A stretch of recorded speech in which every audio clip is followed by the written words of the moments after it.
ప్రయాగ్రాజ్ పర్యటించడానికని వచ్చాను. ఇది ఉత్తరప్రదేశ్లో ఉంది.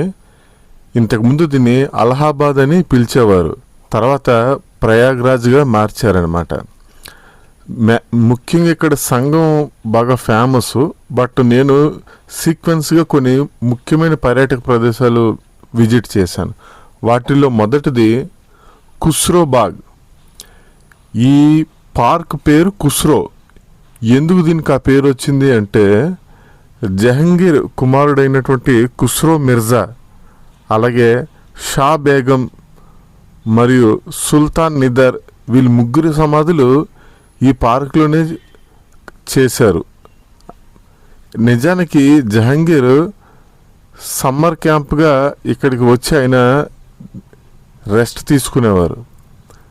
కాలక్రమేణా ఆయన చనిపోయిన తర్వాత వాళ్ళ పిల్లల సమాధులు ఈ మూడు కూడా ఈ పార్కులో పెట్టారు. మంచి వ్యూ పాయింట్తో అంత పెద్ద సిటీలో కూడా పచ్చని వాతావరణాన్ని మెయింటెనెన్స్ చేస్తూ, ముఖ్యంగా మెయింటెనెన్స్ చేసి చాలా చక్కగా ఉంచారన్నమాట. మార్నింగ్ చాలామంది ఆ లోకల్స్ అలహాబాద్, అదే ప్రయాగరాజ్లో ఉండేవాళ్ళు అంతా కూడా ఇక్కడికి వచ్చి జాగింగ్ చేయడం, వాకింగ్ చేయడం, ఫ్రెండ్లీ సిట్టింగ్స్ అయి ఉంటాయి. ఇవే ఆ tombs: Khusro Mirza, Shah Begum, Sultan Nithar. So first fresh air పీల్చుకుందామని మార్నింగ్ ఇక్కడికి వచ్చాను. ఇది అయిపోయింది. దీని తర్వాత నెక్స్ట్ కంటిన్యూస్గా కొన్ని టూరిజం ప్లేసులు విజిట్ చేశాను.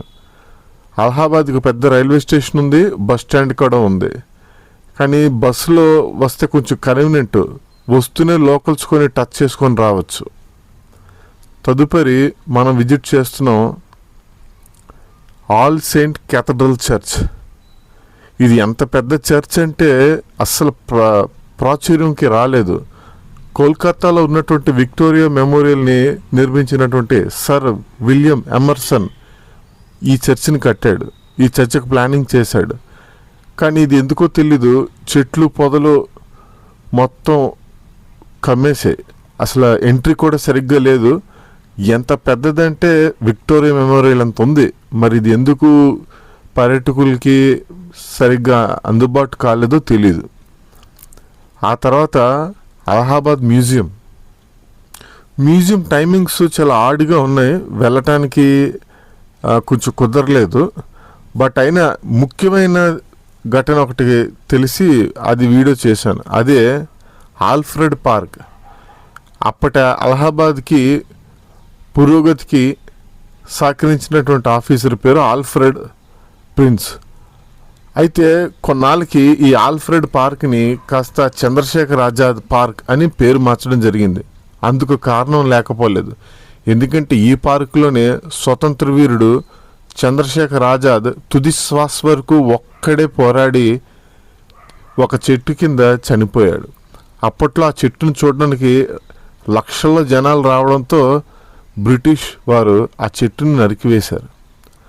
అయినా సరే మన వాళ్ళు ఊరుకోరు కదా, ఆ ప్రదేశంలో ఒక స్టాచ్యూని కట్టి ఇప్పటికీ అక్కడికి వచ్చి ఆ పార్క్ని సందర్శిస్తారు.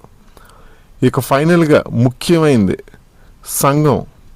ఇది బాగా చరిత్రగాంచింది. 3 నదులు త్రివేణి సంగమం అంటారు. గంగా, యమున, సరస్వతి కలిసి ఉంటాయి. కానీ చాలా ఇబ్బందికరంగా అనిపించింది. విపరీతమైన జనము, స్మెల్, కచ్చిడ అంతా కూడా ఉంది. దానివల్ల నేను తట్టుకోలేక వెళ్ళలేకపోయాను. మీ దగ్గర సమయం ఉంటే మీరు వెళ్ళి సందర్శించండి. ఇక్కడితో టూర్ ముగిసింది. మీకు నచ్చినట్లయితే సబ్స్క్రైబ్ చేయండి.